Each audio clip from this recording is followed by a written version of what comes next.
साथियों नमस्कार। जैसा कि आपको पता है, हमारी कुछ वीडियो आ चुकी है चैनल पीके एजुकेशन पे, और उनमें एक वीडियो की थोड़ी सी प्रॉब्लम है, कहीं पे ब्लर हो रही है और कहीं पे अलग अलग तरह की प्रॉब्लम है।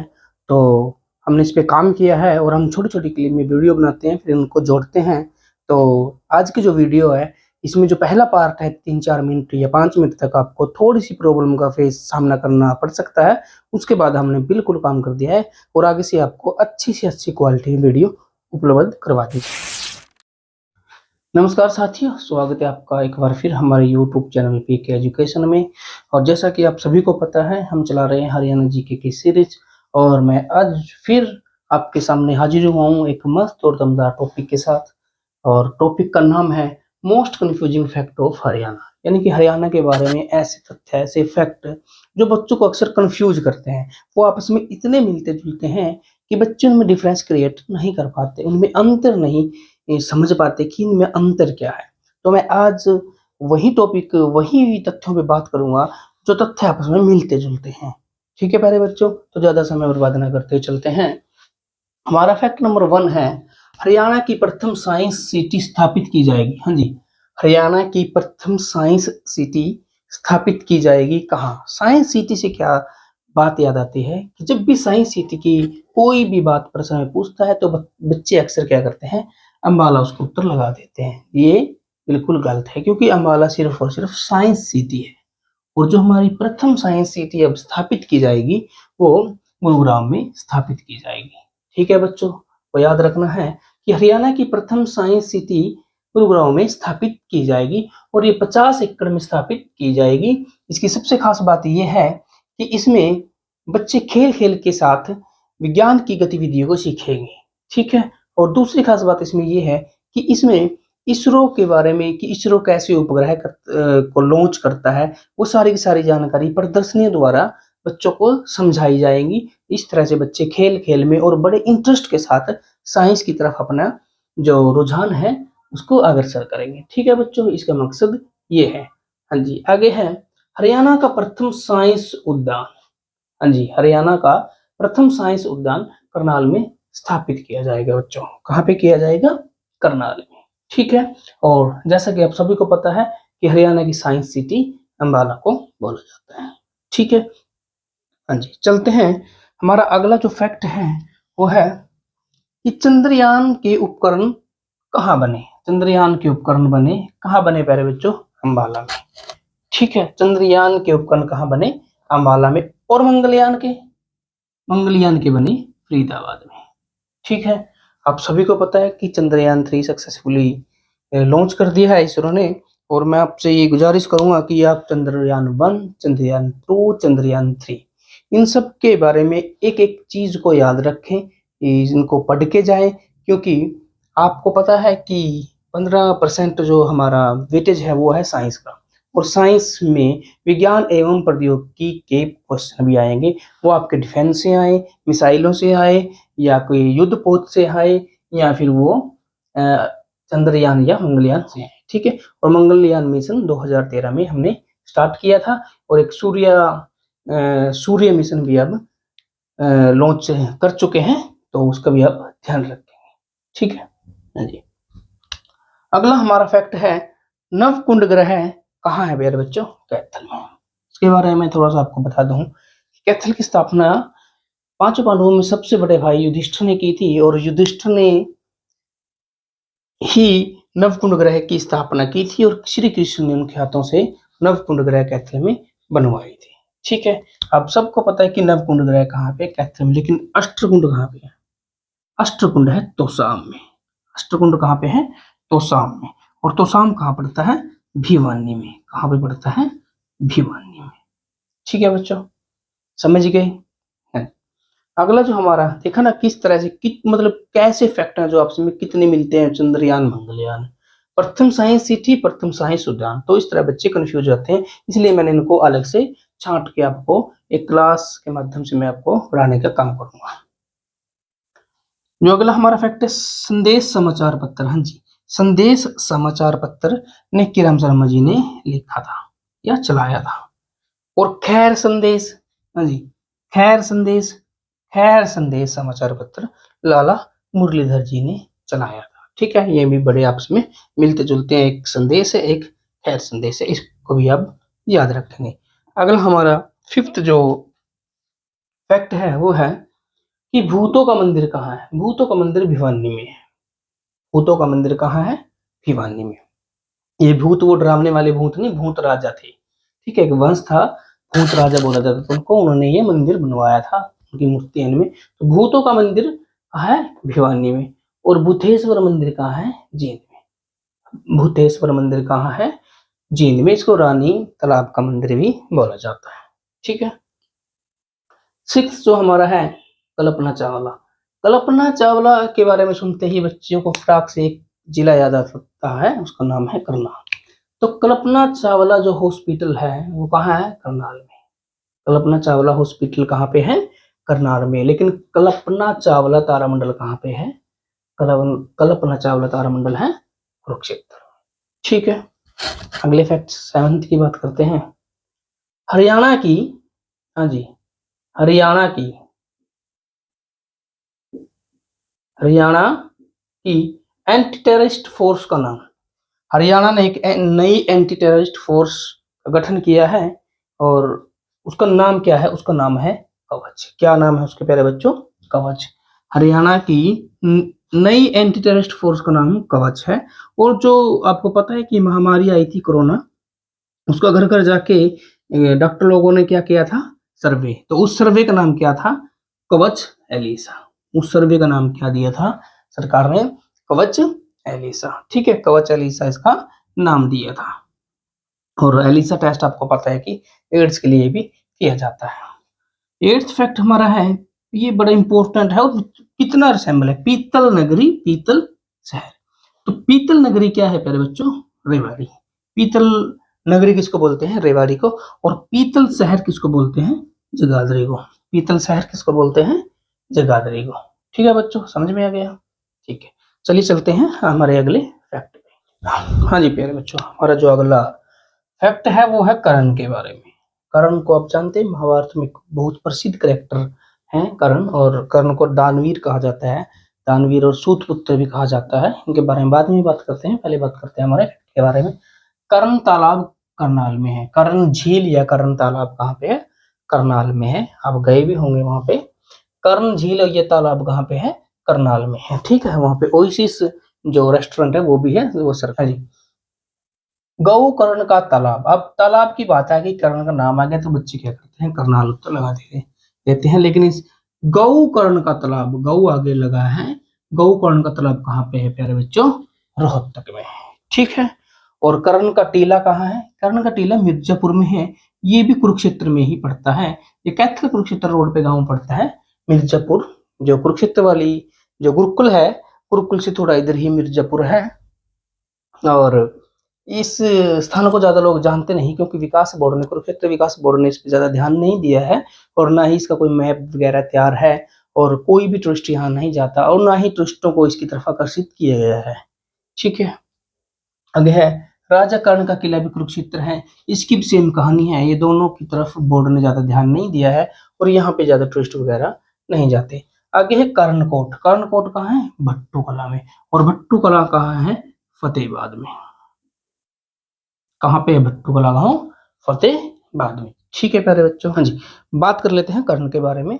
कर्ण पांडवों के सबसे बड़े भाई थे और वो कुंती के पुत्र और सूर्य के पुत्र थे। सूर्य के वरदान से वो पैदा हुए थे और सूर्य ने उन्हें अथाह शक्ति दे रखी। उनके पास कवच कुंडल थे। जब लग, ऐसा श्रुति है कि जब लग उसके पास कवच कुंडल थे, उसे महादेव के सिवाय कोई हरा नहीं सकता था। और दूसरा उसके पास ब्रह्म शक्ति भी थी, ब्रह्मस्त्र भी था, जो उसको अर्जुन पे चलाना था। लेकिन होता ये है, उतार चढ़ाव होते हैं युद्धों में, कि वो घटोत्कच को वहां पे भेज देते हैं। और घटोत्कच भीम के पुत्र थे। वो बहुत ही मतलब विशाल काया रूप था उनका। और वो जब हाहाकार मचा देते हैं कौरवों की सेना में, तो मजबूरन कर्ण को वो अस्त्र उनके ऊपर चलाना पड़ता है। ठीक है।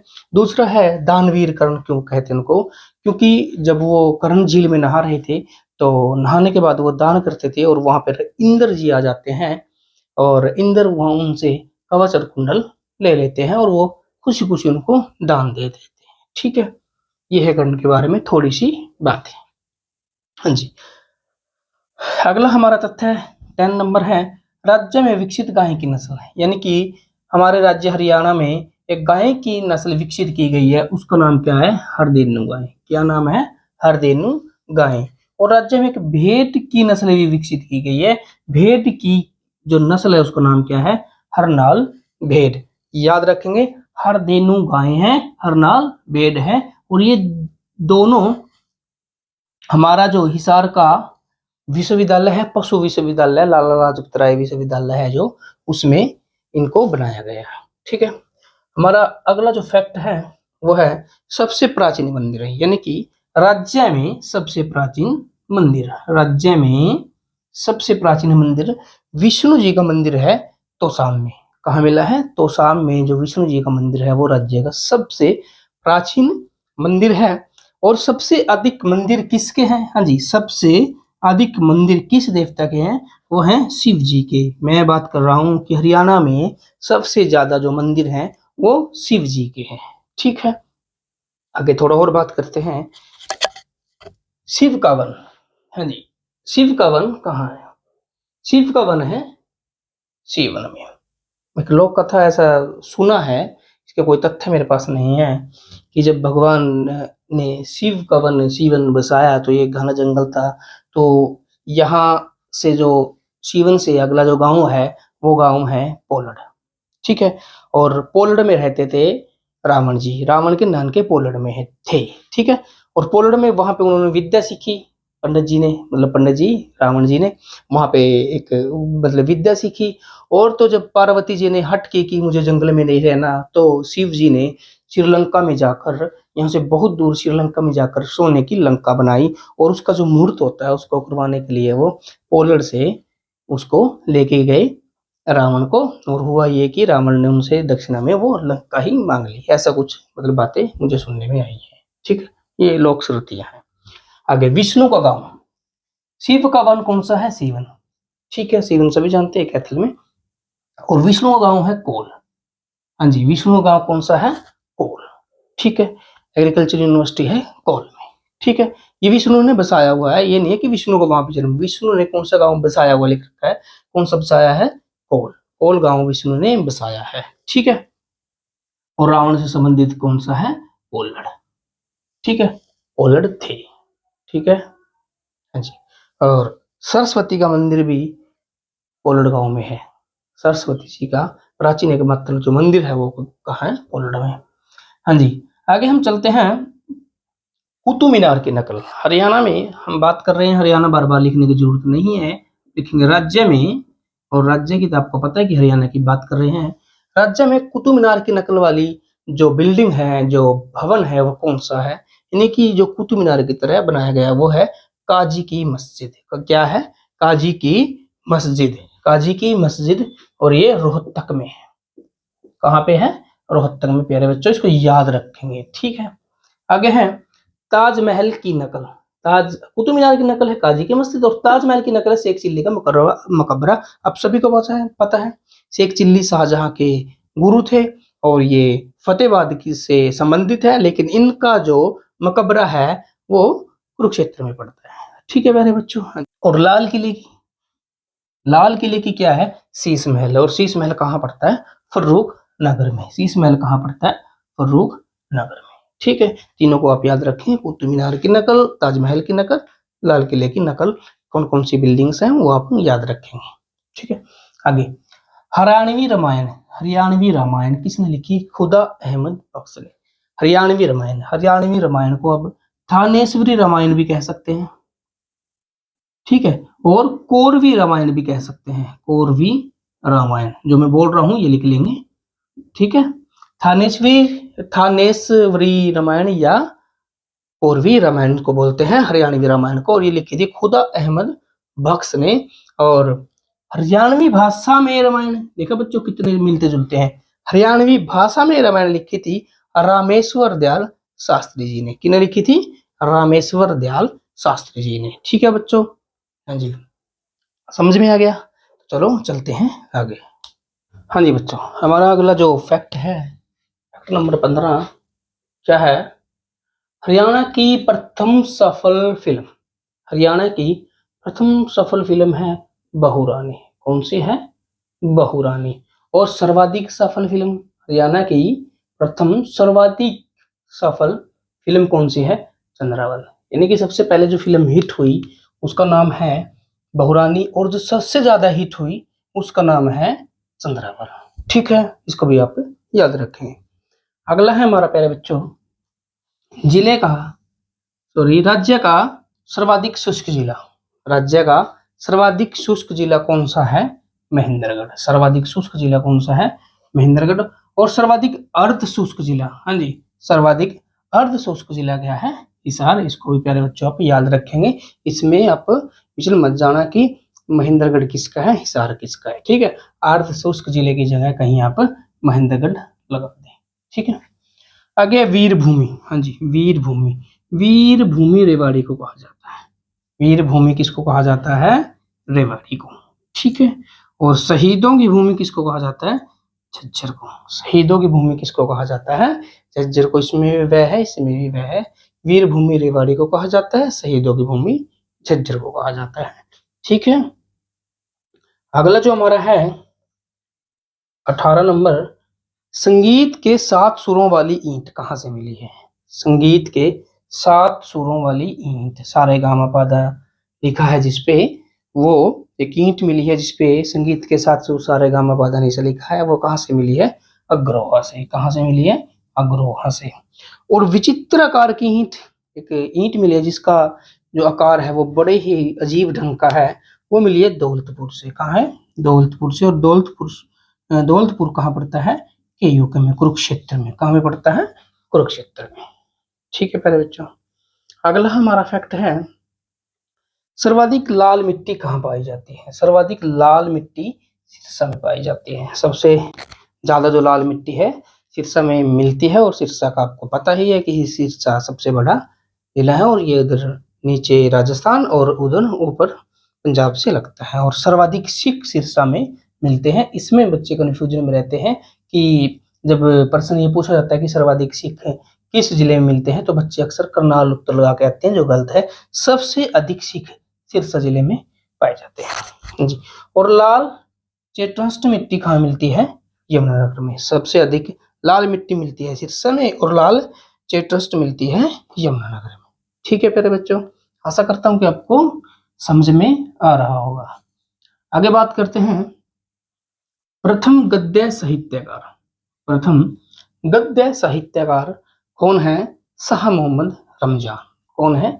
शाह मोहम्मद रमजान। प्रथम गद्य साहित्यकार कौन है? शाह मोहम्मद रमजान। और पद्य साहित्यकार हैं जो हमारे प्रथम, वो हैं राजा राम शास्त्री। और राजा राम शास्त्री जी की आप 2 रचनाएं बिल्कुल याद रखेंगे। एक तो है झाड़ू फिरी,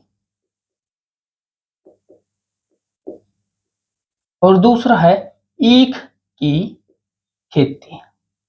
ये 2 रचनाएं आप बिल्कुल राजा राम जी की याद रखेंगे। ठीक है, तो चलते हैं आगे। प्रथम विश्वविद्यालय, हरियाणा का राज्य का प्रथम विश्वविद्यालय कौन सा है? कुरुक्षेत्र यूनिवर्सिटी। कौन सा है? कुरुक्षेत्र यूनिवर्सिटी। 1956 में ये शुरू हुई, और किसके साथ हुई? संस्कृत विभाग के साथ ये शुरू हुई। किस विभाग के साथ? संस्कृत विभाग के साथ ये शुरू हुई। ठीक है, और कुरुक्षेत्र यूनिवर्सिटी की सबसे अनोखी बात मैं बता दूं कि पूरे देश में एकमात्र साइकिलिंग का जो ग्राउंड होता है, जिसपे बच्चे साइकिलिंग करते हैं, साइकिलिंग का जो ग्राउंड है वो कुरुक्षेत्र यूनिवर्सिटी में है। ठीक है मेरे बच्चों, हाँ जी।